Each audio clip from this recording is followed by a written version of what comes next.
तर ही दृश्य आपण कोल्हापुरातली पाहतोय। सध्या संजय गायकवाडांच्या विरोधात हे आंदोलन सुरू आहे। संजय गायकवाडांनी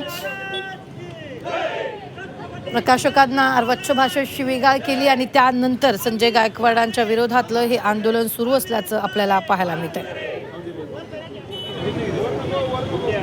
अहो आडवं जाऊ नका, कॅमेरा थांबा, तुमचं होऊन दे सगळं। तर कायमच संजय गायकवाड हे कोणत्या ना कोणत्या कारणाने वादात राहिलेले आहेत आणि आता तर त्यांनी ज्येष्ठ विचारवंत गोविंद पानसरे लिखित शिवाजी कोण होता या पुस्तकावरून प्रकाशक प्रशांत आंबी यांना फोन करून शिव्या दिलेल्या आहेत आणि त्यानंतर हे आंदोलन सुरू झालेलं आहे। या संदर्भात ताजे अपडेट देत आहेत आपले प्रतिनिधी प्रताप नाईक।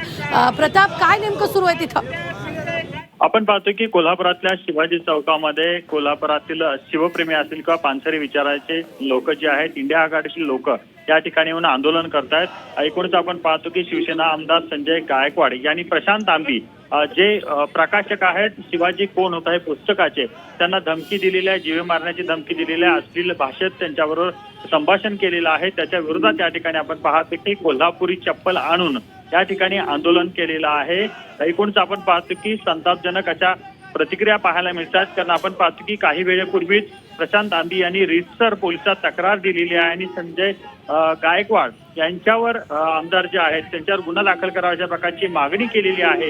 ही मागणी झाल्यानंतर आपण पाहतो दुसरीकडं शिवाजी चौकामध्ये आता आंदोलन सुरू झालेलं आणि दुसरीकडं त्यांच्या विरोधात कठोरात कठोर कारवाई करावी अशा प्रकारची मागणी या ठिकाणी या आंदोलनाच्या माध्यमातून केली जात आहे।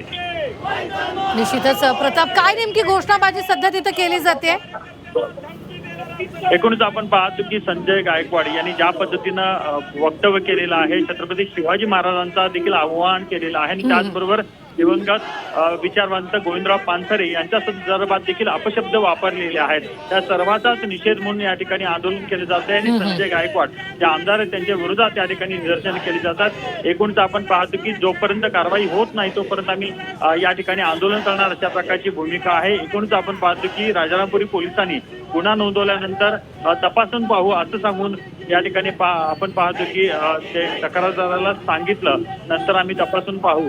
पण दुसरीकडे आपण पाहतोय की फुले शाहू के देश में गुंडागर्दी नहीं चलेगी अशा प्रकारच्या घोषणा दिल्या जातात आणि भूमिका एकच आहे की आमदार संजय गायकवाड। प्रताप, धन्यवाद ताजे अपडेट देण्यासाठी। आम्ही वेळोवेळी तुमच्याकडून या संदर्भातले ताजे अपडेट घेत राहणार